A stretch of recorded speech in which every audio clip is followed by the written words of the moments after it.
Bonjour chers amis du web et passionnés de sport automobile. Ce mois-ci, on vous a préparé une émission riche et copieuse. Nous irons faire un tour du côté de la deuxième épreuve du Belgium Asaf Karting ainsi que du TCR Benelux. Mais nous passerons aussi en revue le ORC Canal Rally 2016. Nous irons faire aussi un tour du côté du rallye de Werwick et nous terminerons par prendre des nouvelles de Freddy Loax lors de la 4e manche du Belgium Rally Championship.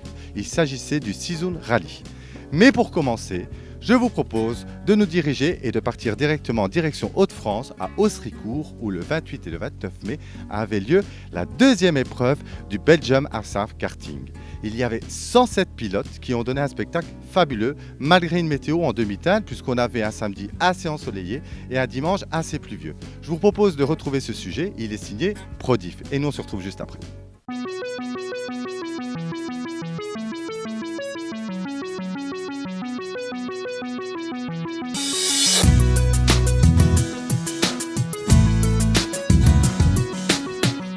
La Belgian Asaf Karting Series a mis le cap vers la France, vers la région Nord-Pas-de-Calais et plus précisément le circuit de la métropole, à Austricourt, où se déroulait le deuxième rendez-vous de la saison.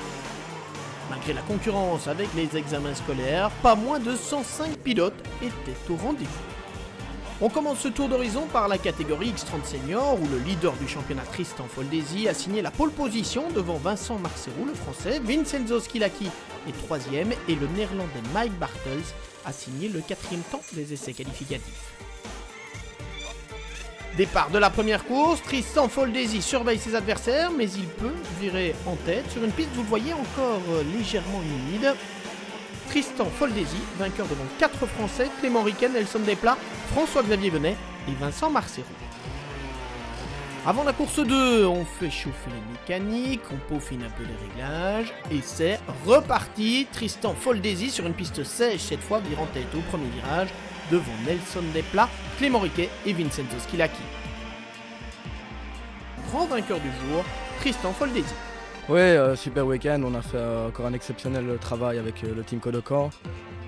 Comme toujours, la lutte promet d'être intense dans la catégorie X30 Junior où Rhys Viveret a signé la pole position, mais pour 2 millièmes seulement face à Rens Van Pelt. Hugo Tessaro 3e pointe à 49 millièmes du poleman et Victor Martins est 4e. C'est parti pour la première course sur une piste très humide. Rhys Viveret vire en tête au premier virage.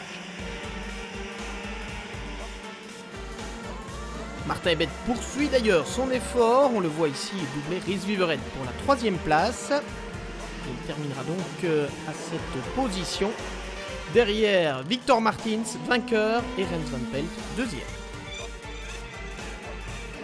Il y a de la revanche dans l'air au moment où va être donné le départ de la deuxième course de la catégorie X30 Junior sur une piste sèche. Cette fois, Victor Martins est en pole grâce à sa victoire de la première manche. Il devance Martin Ebet qui a pris un excellent envol et qui le suit directement pour la deuxième position. Il poursuit son effort, Martin, et il prend la tête au premier virage devant Rens Van Pelt et Victor Martins. Superbe lutte là-bas pour le leadership, pour la plus grande joie des spectateurs. Rens Van Pelt réplique, il reprend les devants. Victor Martins en deuxième position, Martin Ebet 3e. Cette bagarre permet à Turs Talmans 4e de revenir dans le sillage des leaders. La lutte est chaude derrière, regardez comment Martin Ebet passe devant Victor Martins. Et vous l'aurez remarqué, cette bagarre permet à d'autres de revenir, notamment Eli Goldstein, parti 9e et qui figure désormais au 4e rang. Turs Talmans et Eli Goldstein vont se disputer jusqu'au bout la deuxième position. Turs Talmans étant pénalisé pour avoir trop défendu cette position. C'est finalement Rens Van Pelt qui s'impose devant Eli Goldstein et Rhys Viveret 3e. Sur le podium du jour, on retrouve Rens Van Pelt, Victor Martins et Eli Goldstein. Leader du championnat dans la catégorie X30 cadet, Sam Balota confirme en signant la pole position ici à Austricourt. Evan Becerra s'est placé à ses côtés sur la première ligne. Mathieu Robert et Aurélien Dasseler les suivent sur la deuxième ligne. Sam Balota qui s'élance en tête sur cette piste détrempée avec Evan Becerra à ses côtés est tout simplement déchaîné et il double l'actuel leader du championnat.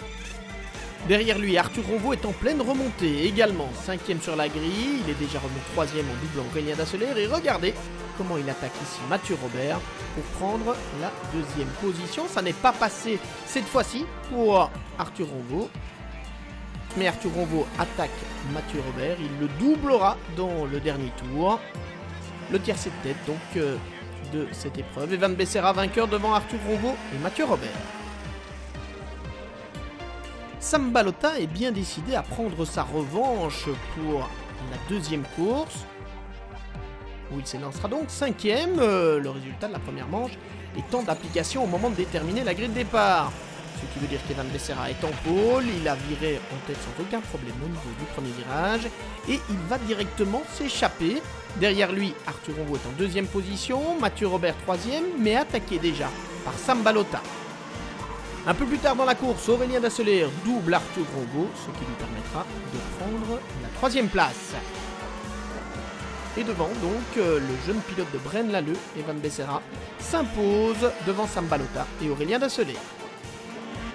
C'est ici que se termine la 2e épreuve de la Belgian ASAF Karting Series 2016. Le prochain rendez-vous est fixé le 14 août sur le circuit de Lambranche.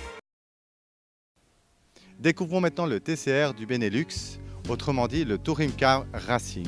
Créé en 2014 et internationalisé en 2015, cette compétition permet aux voitures de tourisme propulsées par un moteur de 2 litres de se défendre sur un circuit. C'est ce 21 et 22 mai sur le circuit de Francorchamps qu'a eu lieu une des épreuves du TCR Benelux. Les équipes de Prodif et Chronos Event TV se sont rendues. En voici les images.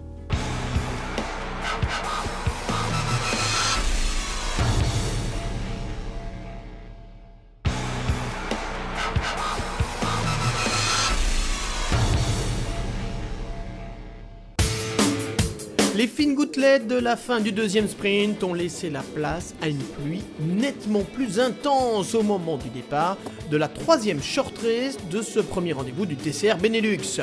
Renault Cupens est en première ligne, mais c'est Pierre-Yves Cortals qui place son Opel Astra en pole position, la surchauffe matinale du moteur ayant été résolue. Les conditions ont bien changé par rapport à la première course et chacun est impatient de découvrir la nouvelle hiérarchie.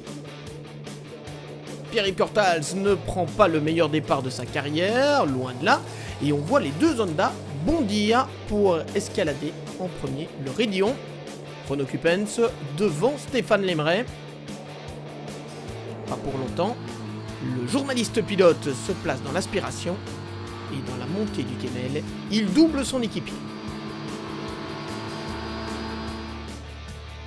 Les 2 bolides du Boutson Gignon Racing virent donc en tête aux combes. Mais Renault Cupens s'est bien décidé à attaquer Stéphane Lemray directement. Il se place à l'extérieur, à la sortie des combes. Il résiste. Et il reprend ce qu'il estime être son bien, c'est-à-dire la première place. Derrière, Alexis Van de Poel est particulièrement motivé lui aussi en ce début de 3e course. Et il attaque directement Stéphane Lemray. Le pilote de la VW Golf du Delay Racing ne trouve toutefois pas l'ouverture pour l'instant.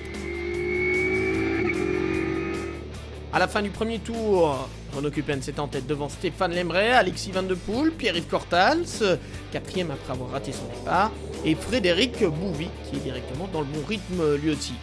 Pierre-Yves Cortals veut peut-être trop en faire, il tire tout droit. Ce qui permet à Alexis Van de Poel de récupérer la 3e position. Et un tour plus tard, dans le brouillard où vous le voyez, on ne voit rien, Pierre-Yves Cortals il va au culot. Ça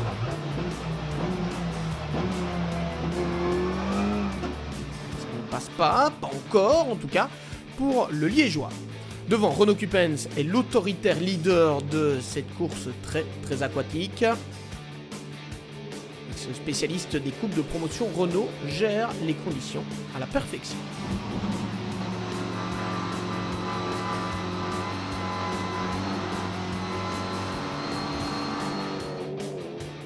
Pour la 3e position, la bataille fait rage entre Alexis Van de Poel et Pierre-Yves Cortals, qui une fois encore tente une manœuvre dans la montée des combes. Et cette fois, il parvient à se placer à côté de son adversaire pour le doubler dans la longue ligne droite.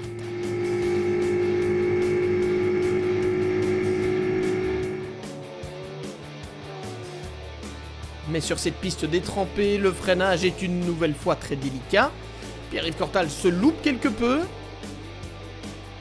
Il tire tout droit dans l'échappatoire. Et il conserve néanmoins la 3e place. Pilou n'en reste pas là, et désormais c'est à la seconde position de Stéphane Lemray qu'il s'attaque. Le Liégeois est blotti dans le sillage de la Honda Civic TCR du Goodson Junior Racing, mais l'Opel Astra reste derrière pour l'instant.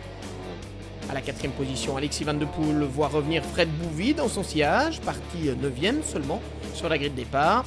Le Bruxellois adore ces conditions très aquatiques. 6e position pour Édouard Mondron et 7e place pour Cédric Cherin, le rallyman qui découvre ici le pilotage d'une voiture du TCR. En tête, pas de changement, Renaud Cupens s'impose dans ce sprint numéro 3 devant Stéphane Lemray, Pierre-Yves Cortals, Alexis Van de Poel et Frédéric Bou.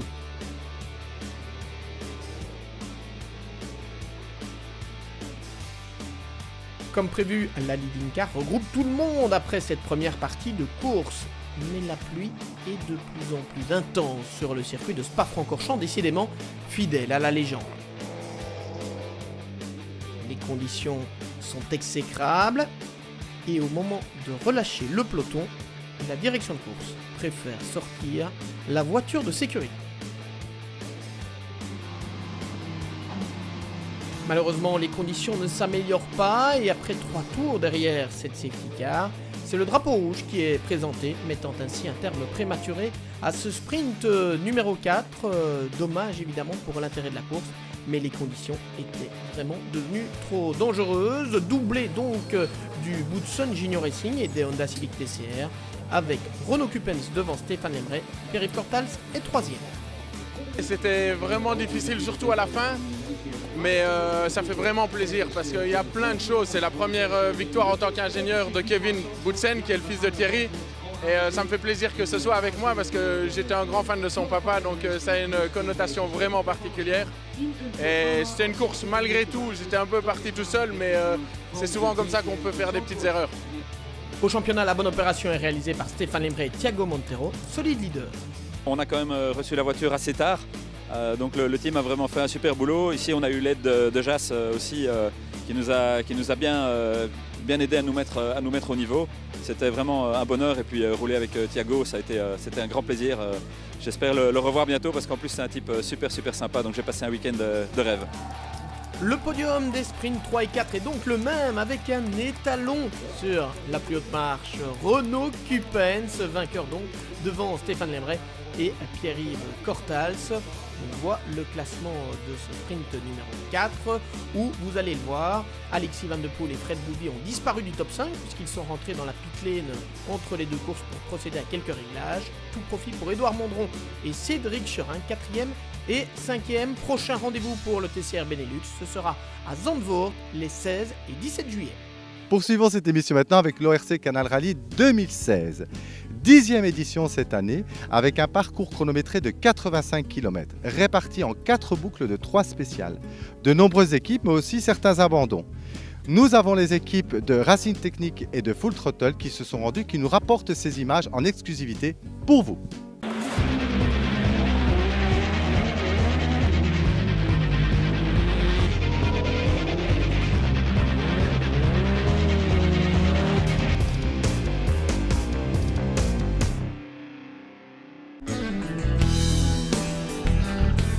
Pour sa 10e édition, l'ORC Canal Rally nous offre un parcours chronométré de près de 85 km, réparti en 4 boucles de 3 spéciales.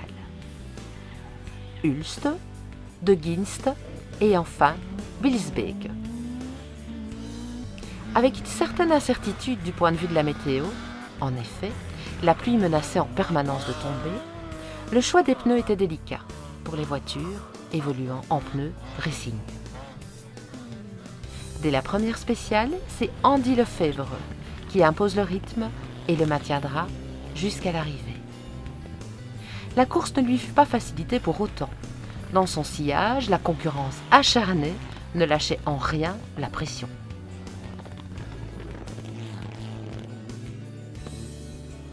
C'est tout d'abord le régional de l'étape, Kurt Bragveld sur sa Skoda WRC qui lui emboîte le pas, mais suite à une petite faute, il perd le contact et ne reviendra jamais plus inquiéter le pilote de la Mitsubishi.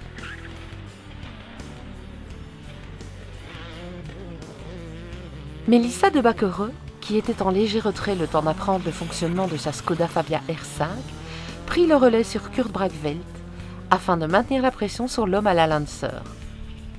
Et on peut dire que Mélissa apprend très vite, puisqu'elle s'offre quelques temps scratch et ainsi revenir dans la course et maintenir le suspense jusqu'au dernier instant pour la tête d'un podium qui revient finalement à Andy Lefebvre pour seulement 3 secondes 4. Steve Beckart, qui lui aussi découvrait une nouvelle monture, vient compléter ce podium, reléguant ainsi Kurt Bragveld à la 4e place.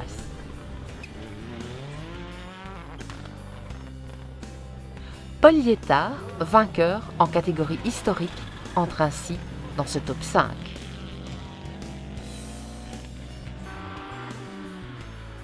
Toujours en histo, Stouff, avec sa Porsche et 2 coques également sur Porsche, ont rapidement été contraints à l'abandon suite à des ennuis mécaniques.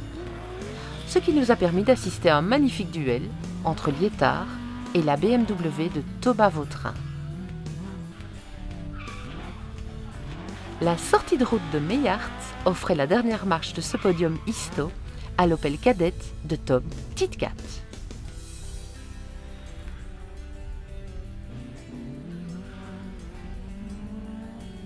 Auteur de passages spectaculaires, le Hollandais Hans Weiss, malgré quelques 4e temps, échouera finalement à la 6e place finale devant un Yves Brunel qui doit sa contre-performance au temps concédé dans le bas-côté.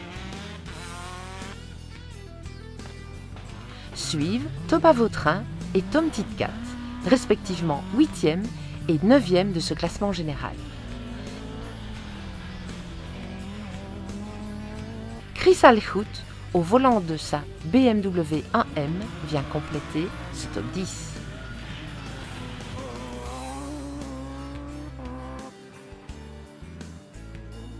En division 1-2, on attendait Stefan Tunes, qui avait troqué sa Renault Mégane au profit d'une magnifique Subaru, ainsi que Brecht Horn pour animer le débat. À la mi-course, 14 secondes à peine séparaient ces deux pilotes. Horn était venu à cette épreuve avec la ferme intention d'y faire un beau résultat. Avec le changement de monture de Tunes, il savait à quel point ce serait difficile.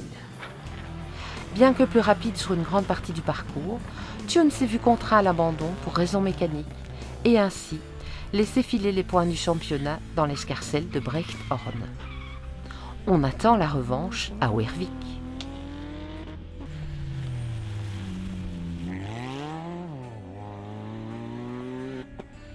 Restons en région flamande où a eu lieu le 10 et 11 juin la 42e édition du rallye de Wervik. Long de 164 km avec 96 km de spécial, c'est Peter Tunes qui s'impose avec sa Ford Fiesta R5 Evo. Ce sujet vous est proposé par Racine Technique et Full Throttle.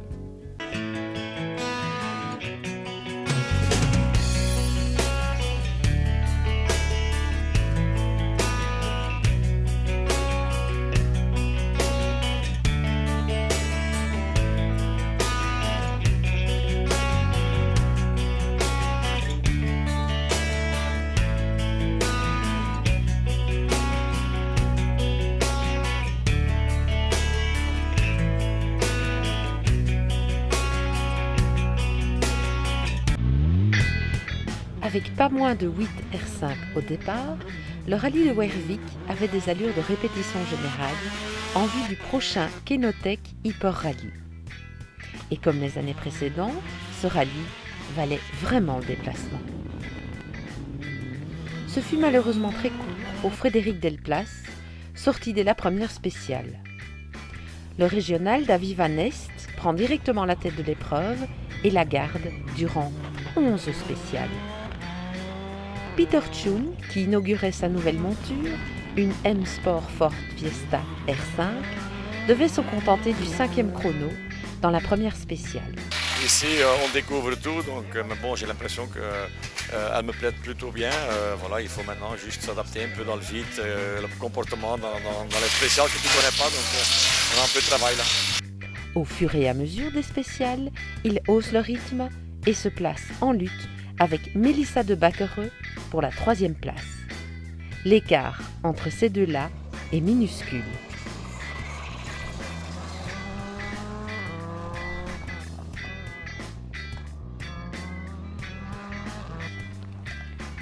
L'arrivée de la pluie donna l'avantage à Peter qui s'empare de la 2e place provisoire.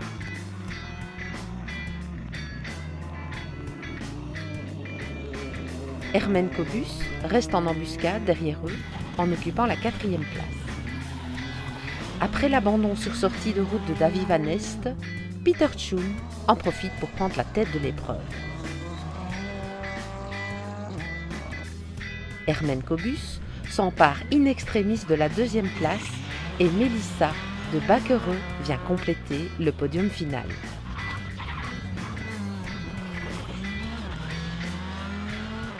Bernd Casier se classe en 4e position et pour compléter ce top 5, c'est la première historique qui pointe le bout de son nez avec à son volant Paul Liétard qui a dirigé le débat en histo tout au long de ce rallye de Berwick. Après les abandons pour ennui mécanique de Didier Van Weisberger et Meillard, la lutte pour la 2e place en historique s'est jouée entre les BMW M3 de Christophe Merlevede et Alain Vermeulen. Dans la dernière boucle, suite à une perte d'huile, Merlevede doit laisser s'échapper la 2e place au profit de Vermeulen qui étreignait ici sa BMW M3.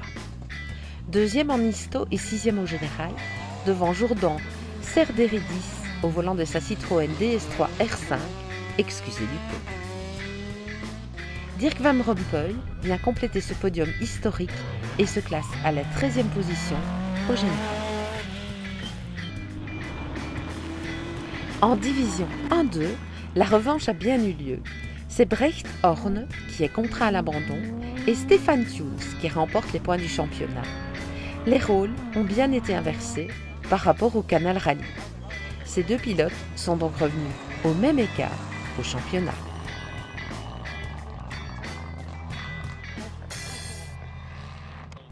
Chers amis, terminons cette émission avec le Belgium Rally Championship.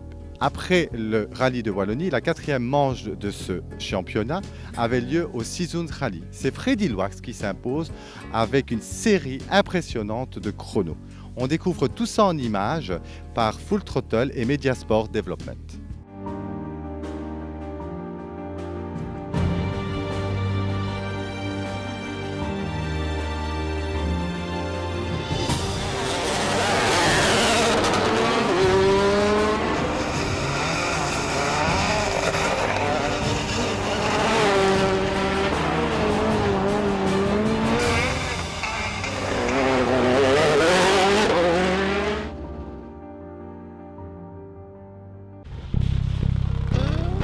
Nous sommes dans le nord du Limbourg en cette journée ensoleillée du 21 mai pour la 5e manche du championnat de Belgique des rallyes.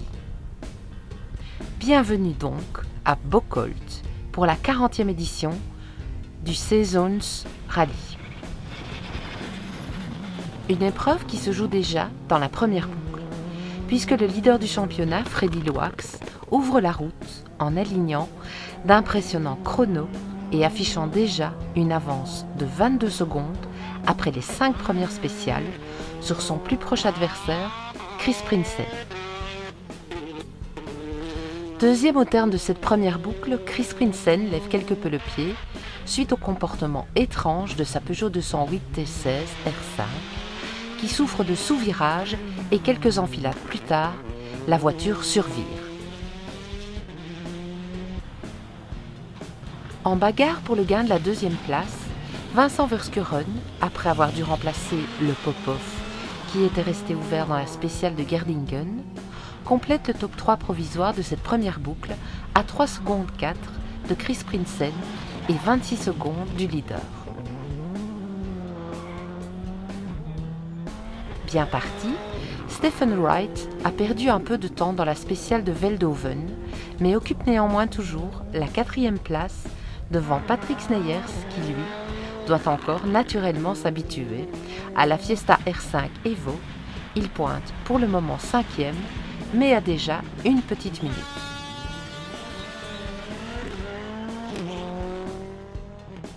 Secondes derrière la Mitsubishi de Heinz Jonkers, Guido Kennis sur sa Mini WRC pointe au 7e rang devant Jonas Langenakens qui se plaint d'un manque de puissance sur sa Lancer Evo 9. Quant à Van Rompuy, lui, complète le top 10 provisoire.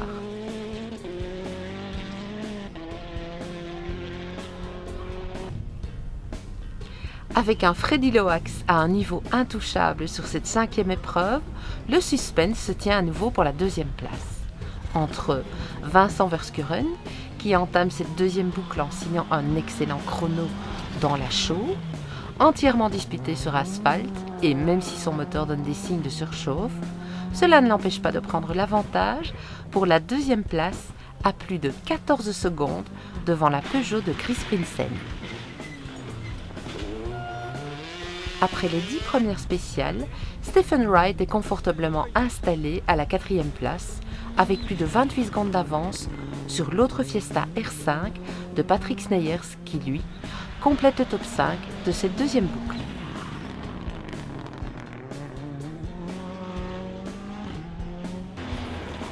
Quant à Kennis sur sa Mini WRC, il s'empare de la 6e place, après le 2e passage de Gerdingen, 5 secondes 8 devant la Mitsubishi du Hollandais Hans Jonkers.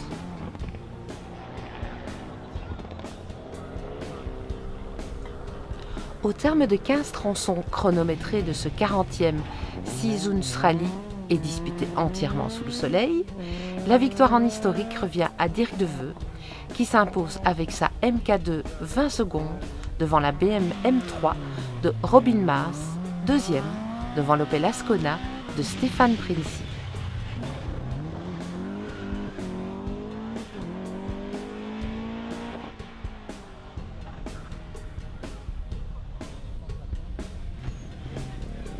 Du côté des juniors, si Paul Geusen se montrait le plus rapide, après ses soucis d'injecteur connus en début de rallye, c'est Romain Delay qui remporte aisément le classement du junior BRC ainsi que l'Award BRC devant Jelle Vermeer.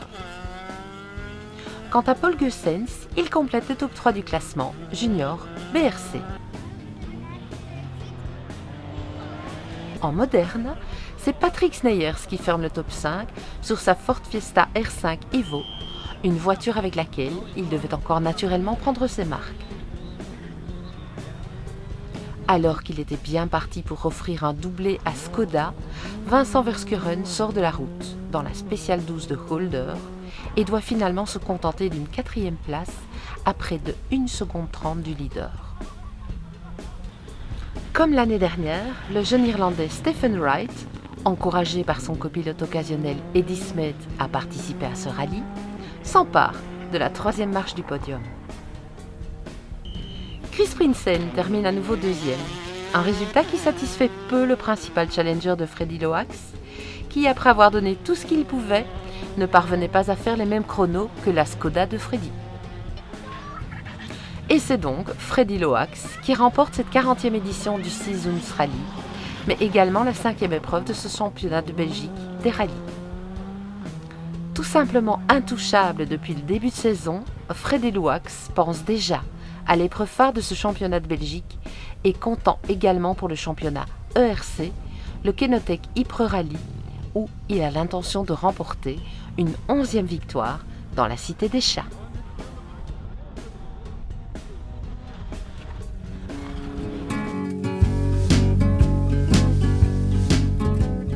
C'est ici que s'achève notre émission. Si vous souhaitez voir et revoir ces émissions, consultez notre site www.racinechannel.be. Vous pouvez retrouver cette émission sur Internet partout où vous êtes. C'est pour ça que nous vous souhaitons d'ores et déjà de très très bonnes vacances. Quant à nous, on vous retrouve en juillet et en août. Oui, effectivement, nous sommes toujours au travail en juillet et en août. D'ici là, passez de très très bonnes vacances. Et surtout, on soutient avec vous notre équipe des Diables pour qu'elle aille le plus loin possible. À très bientôt.